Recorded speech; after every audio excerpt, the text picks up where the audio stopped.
सारे पढ़ते हमने लग लिया, देख लिया, महसूस कर लिया, तो निश्चित रूप से बोध होगा, लाभकारी होगी। इसमें कहा है,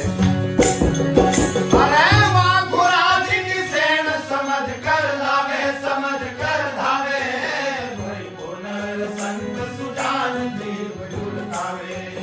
अरे हुनर संत सुजान पंथ